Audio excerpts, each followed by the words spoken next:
Listen. Yo, what's going on YouTube? This is your boy Kamen Rider Zero Spike back again once again. And today, people, today we have our Kamen Rider Gotchard episode 34. In this episode, we get like a sort of kind of a bonding episode between Hotaro and Kaguya, and we see that Kaguya is very awkward. Like, your boy is just, he's all about the gorgeous thing, stuff like that, and we see that he's kind of acting a fool around the city. And yeah, we did see that him and Hotaro did end up defeating old boy who was Dark Kiva, and we see that he does go back to his superiors. It seems like they're like these three evil council people, which we don't see their faces, we just see these big giant black diamonds in the sky, and they basically give him another chance to take on Kaguya, and he ends up pulling out the arc driver. And we see that it's going to be mostly a 0-1 kind of homage episode with a little bit of build put in there too, and a little bit of Dedo and some Decade. But yeah, next episode is gonna be freaking wild.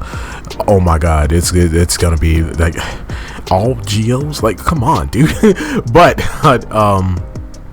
yeah, so we see that Hotaro kind of like takes Kaguya back to the academy, and Kaguya kind of gives them the rundown of who he is and what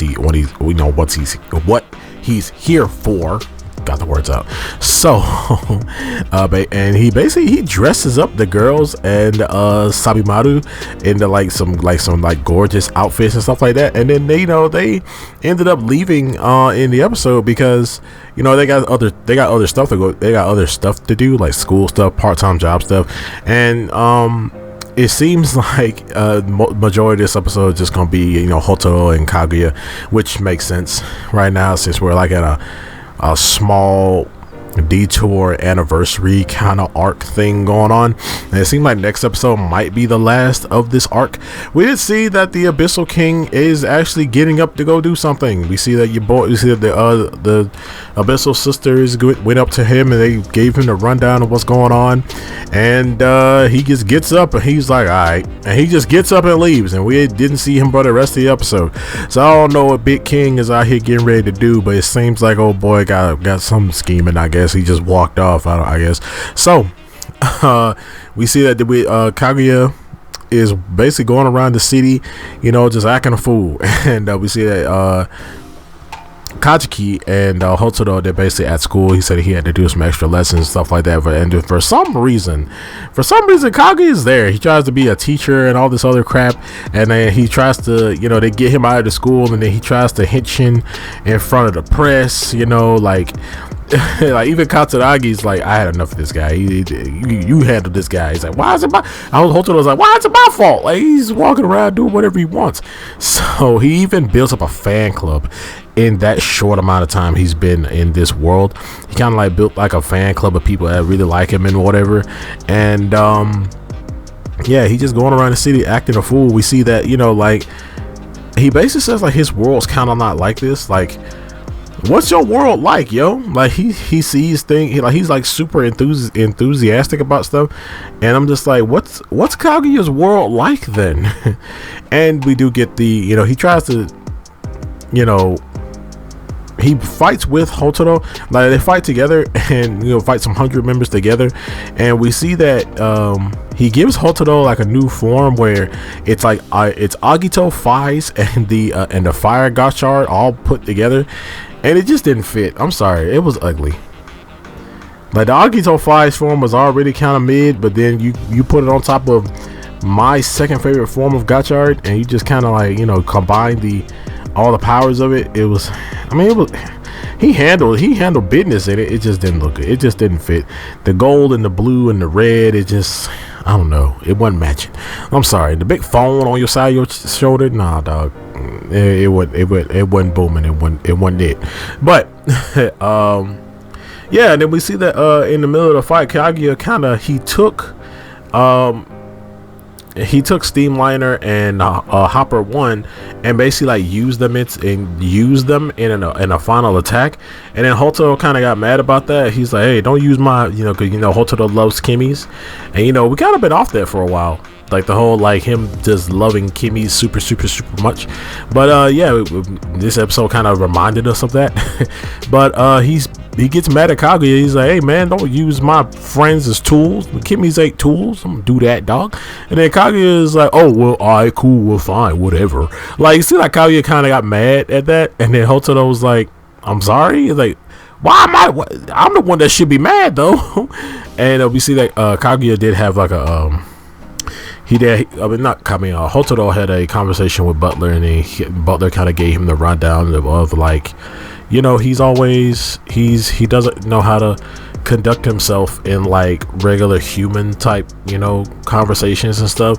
Like, it really seems like he really doesn't have any friends like that, and he also, like, he doesn't know how to like have a normal conversation with people that much, really. And he's super used to fighting all by himself, because, you know, he's like 100% of the time fighting the 100 by himself. So I guess that kind of justifies it, but it still really like kind of doesn't. But yeah, so he does end up talking to Kaguya. Hototo goes to find Kaguya, and then that's when Kaguya gets in the fight with old dude who was Dark Kiva, but now he's Arc. So he transforms into regular Arc, right? He transforms into regular Arc, and that's when, you know, Kaguya transforms into his like legendary form, and then he transforms into Decayed, and then he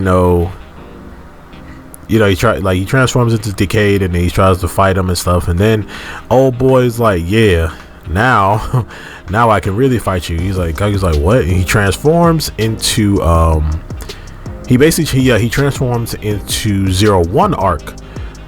He transforms into 01 Arc, and he's able to, like, you know, Ultra Instinct Kaguya. But think about this, I like that when they turn into the actual writer, they basically have like all their abilities. Like, they have more than just, like, you know, the sword and the rider kick. They actually have like the actual abilities of that rider. You know how Arc was. Well, Arc could, you know, anticipate things. He was like he was a super mega computer.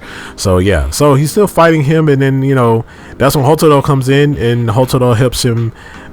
He turns into regular Iron Gotchard, and then knocks him away. And then that's when, you know, him and Kaguya kind of reconcile, say I'm sorry and stuff to each other. And then they both transform, and then Kaguya transforms into 02. Now, I'm tripping, because earlier in the episode, I think in the beginning of the episode, we saw that Kaguya did transform into Genius Build, and I freaking love that, because, you know, Build is one of my top 5 writers, and then you also gave me another one of my top 5 writers, so it's just like, let's do it, man. You got my guys up here.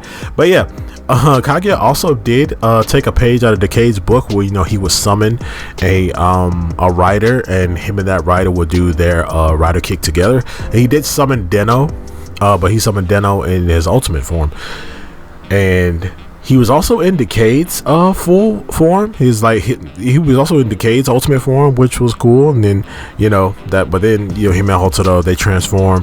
We see that Hototo transforms into Platinum, and Kaguya transforms into 02.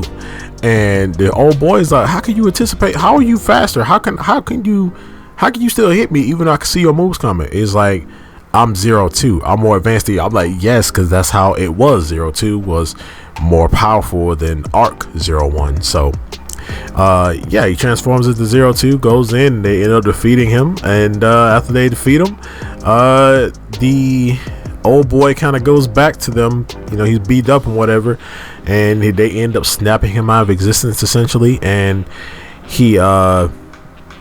they ended up using the Arc driver to create like a big like replica of the Arc itself, and it had like a giant timer on it. And I'm guessing that this is how, like, they're planning on destroying Hototo's world, because it was like a big, you know, it had a timer on it.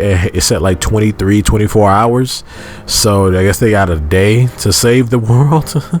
So when that happens, Hototo like senses this. He doesn't see it, but he senses it, and he transforms. He gets ready to transform, and he tells Hototo, hey, this is farewell. So I'm thinking, oh wait, so you about to fight Hototo? Because I see in the next episode, it seems like it seems like he's getting ready to fight Hototo. there's gonna be a moment where they fight each other, which is gonna be weird. But yeah, next episode is gonna be freaking wild. You're gonna have all Geos, like I said before. What the? Oh my god! But yeah, this episode was fine. I mean, I still feel like I'm watching a movie, but I still feel like I still feel like this should have been side stuff. I still feel like this should have been a part of the Legends stuff, like the Legends special we had.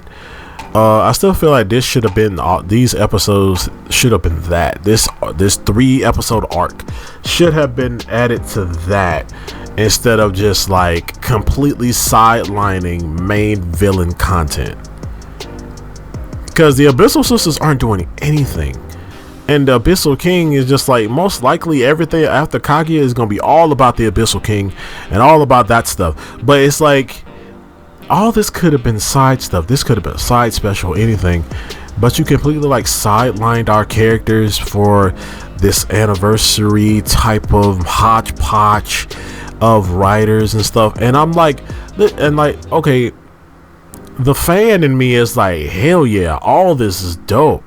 Like, especially, with the, bringing back old writers and throwing that up. Like, we've been doing that for years. But it's like, man, it's just, all this kind of came out of nowhere. You could have had this be side content, But, I mean, it seems like it's going to end maybe next episode. So, we'll get back to main continuity, not main continuity, but main plot stuff. And, but yeah, man, I mean, I'm okay with it. I'm okay with it. I'm just kind of ready for it to be over. I mean, I'm not saying I'm not enjoying it. It's just that I just kind of want to get to the Abyssal King. They've been hyping this man up for a minute. He just came out. He came out the gate, and I'm glad he's not a Kamen Rider, And I kind of want to see more of, Klucto. And I want to see more of her, like that broken monster form that she has now. And I'm ready to see Laculus start on hand doing stuff. I'm ready to see what, I'm ready to get back to the main story. Right now we're in the side quest. I'm ready to get back to the main quest. But yeah, that's it. That's all I got to say on this episode. Hey man, if you enjoyed this episode, let me know down in the comment section below. Like, let me know what you're thinking about this arc that we got going on. Also, make sure to like, share, subscribe, hit that notification bell, all that good jazz. What you think will happen next? What was your favorite moment in this? Mine definitely was, I don't know, it's out of the build and the 0-1 stuff, because those guys are on my top 5 list and I don't know who to pick. But yeah, like, what was your favorite moment in this episode? Do you think this is the last, that is like the ending of this, or do you think it's gonna keep going, maybe another episode, or maybe you guys let me know. I'm gonna see you guys next time. Make sure to like, share, subscribe, hit that notification bells, and remember, as I always say, stay henshin.